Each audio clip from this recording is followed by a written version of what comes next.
warahmatullahi wabarakatuh. Perkenalkan, nama saya Hafsawati, kelas 5A Agribisnis. Di sini saya akan membacakan soal saya itu.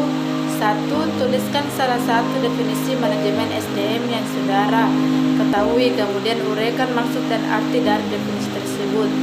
Manajemen SDM, manajemen sumber daya manusia, adalah suatu proses yang terdiri atas perencanaan, pengorganisasian, pemimpin dan pengadilan kegiatan-kegiatan yang berkaitan dengan analisis pekerjaan, evaluasi pekerjaan, pengadaan, pengembangan, kompensasi, promosi, dan pemutusan hubungan kerja guna mencapai tujuan diterapkan. 2. Apa yang dimaksud dengan perencanaan SDM? Uraikan proses perencanaan beserta fungsi serta tujuan perencanaan manajemen SDM. Perencanaan SDM, Human Resources Planning atau perencanaan sumber daya manusia SDM, adalah proses berkelanjutan perencanaan sistematis ke depan untuk mencapai penggunaan optimal dari aset organisasi yang paling berharga, yaitu karyawan itu sendiri. Proses perencanaan SDM. 1. Persediaan tenaga kerja saat ini. 2. Memperkirakan kebutuhan SDM perusahaan untuk beberapa waktu ke depan. 3. Strategi dan implementasi pencarian SDM. 4. Evaluasi dan monitoring. Fungsi perencanaan SDM. Fungsi perencanaan SDM adalah untuk mendapatkan dan memelihara kualifikasi sumber daya manusia yang diperlukan bagi organisasi perusahaan dan dalam mencapai tujuan perusahaan. Tujuan perencanaan manajemen SDM. 1. Menjamin tersedianya tenaga kerja. 2. Menentukan kualitas dan kuantitas karyawan.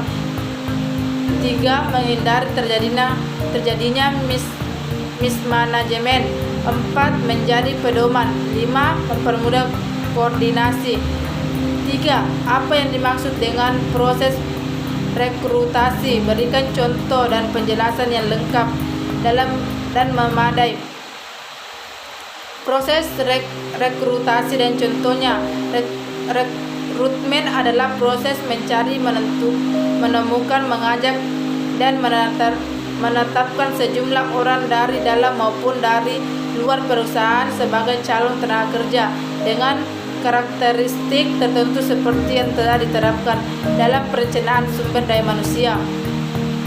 Contoh proses rekrutmen. Analisis SWOT merupakan suatu teknik perencanaan strategi yang bermanfaat untuk mengevaluasi kekuatan dan kelemahan, peluang dan ancaman dalam suatu perusahaan, baik yang sedang berlangsung maupun dalam perencanaan baru. 4. Apa yang dimaksud dengan proses seleksi? Ada berapa macam dan tahapan seleksi? Sebutkan satu persatu berikut dengan penjelasannya. Seleksi dan tahapan seleksi. Seleksi atau selection adalah proses untuk memilih pelamar untuk dijadikan karyawan dan menempatkan mereka pada posisi yang dibutuhkan oleh organisasi. Tahapan seleksi. Sumber mendapatkan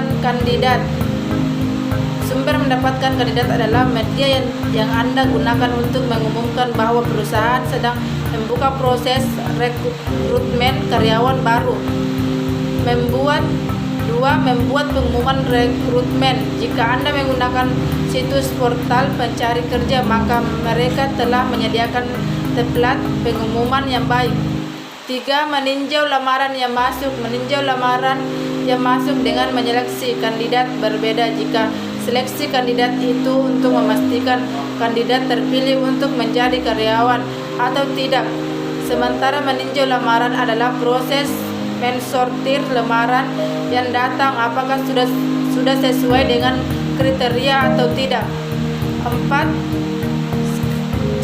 Screening. Proses screening adalah proses di mana perusahaan memastikan kebenaran data yang ada dari calon kandidat. Wawancara telepon. Wawancara via telepon merupakan wawancara tahap awal untuk mendapatkan informasi yang diperlukan dan dibutuhkan seperti rincian latar belakang, pendidikan, pengalaman kerja dan memastikan riwayat hidup karyawan. Macam-macam seleksi, tes psikologis, tes kecerdasan, kepribadian, tes bakat, tes minat, tes prestasi, tes pengetahuan, yaitu tes pengetahuan yaitu bentuk tes yang menguji informasi atau pengetahuan yang dimiliki para pelamar. Pengetahuan yang diujikan harus sesuai dengan kebutuhan untuk melaksanakan pekerjaan. Performance test yaitu bentuk tes yang mengukur kemampuan para pelamar untuk melaksanakan beberapa bagian pekerjaan yang akan dipegangnya. Sebagai contoh, tes mengetik untuk calon pengetik. 5. Apa yang dimaksud dengan placement, induksi, dan orientasi? Berikan contoh dan penjelasan. Pengertian placement dan induksi dan orientasi. Penempatan placement adalah tindak lanjut dari seleksi, yaitu menempatkan calon karyawan yang diterima lulus seleksi pada jabatan atau pekerjaan yang membutuhkannya dan mendelegasikan wewenang kepada orang tersebut. Induksi adalah proses memperkenalkan seorang karyawan baru ataupun pindahan kepada situasi kerja dan kelompok kerja. Orientasi adalah proses menyediakan informasi-informasi mengenai perusahaan yang perlu diketahui oleh karyawan baru. Contoh placement, induksi, dan orientasi. Contoh private placement, katakanlah harga saham ABCD di pasar regular adalah 400. Kemudian perusahaan melakukan private placement dengan kesepakatan standby buyer untuk membeli sahamnya harga 300. Maka bisa jadi pelaku pasar atau bandar akan menurunkan harga saham di pasar regular ke 300-an. Meskipun tidak selalu, namun permainan psikologis ini sangat mungkin terjadi. Contoh orientasi dan induksi. Program induksi dan orientasi mungkin berbeda dari satu organisasi ke organisasi lainnya, tetapi tujuan keseluruhan mereka hanyalah untuk memfasilitasi kelancaran rehabilitas karyawan dalam organisasi baru. Nomor 6. Pegawai dalam perusahaan sering disebut aset yang berharga. Apa maksudnya? Kalimat tersebut beri penjelasan secukupnya. Pegawai dan aset perusahaan. Pegawai adalah aset layaknya aset tanpa faktor karyawan. Sehebat apapun perusahaan tidak bisa berjalan dengan baik. Kita lihat ketika ada mogok bekerja oleh asosiasi pekerjaan, mengakibatkan bukan lagi kehilangan pendapatan perusahaan, tapi sudah kerugian besar. Jelaskan ruang lingkup manajemen karier. Manajemen karir secara luas. Manajemen karir meliputi seluruh kegiatan yang berkenaan dengan pekerjaan pegawai. Kegiatan ini dimulai dari proses penarikan pegawai, penempatan pegawai, pengembangan pegawai, dan berakhir pada berhentinya pegawai. Walker misalnya membuat sederetan isu dalam manajemen karir. Ia mengaitkan dengan berbagai kegiatan perencanaan ketenagakerjaan. Nomor 8. Penilaian prestasi kerja dalam hubungan dengan promosi dan karir. Hubungan prestasi kerja dengan promosi kerja.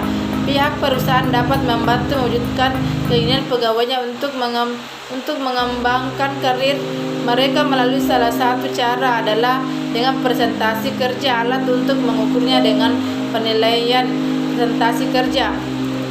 9. Metode untuk penilaian kinerja. Kelemahan dan kelebihan dari metode penilaian. Metode penilaian kinerja tradisional.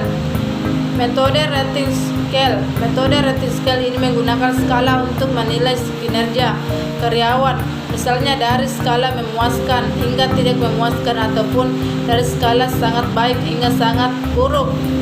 Metode checklist atau metode daftar periksa adalah metode penilaian kinerja yang terdiri dari serangkaian standar kerja yang berbentuk pernyataan dengan pertanyaan dari jawaban ya atau tidak yang telah disiapkan oleh Departemen SDM. Metode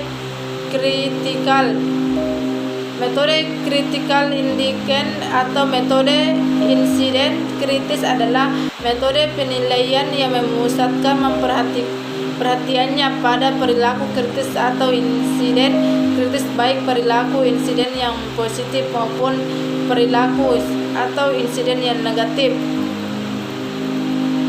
Terima kasih atas semuanya. Waalaikumsalam warahmatullahi wabarakatuh.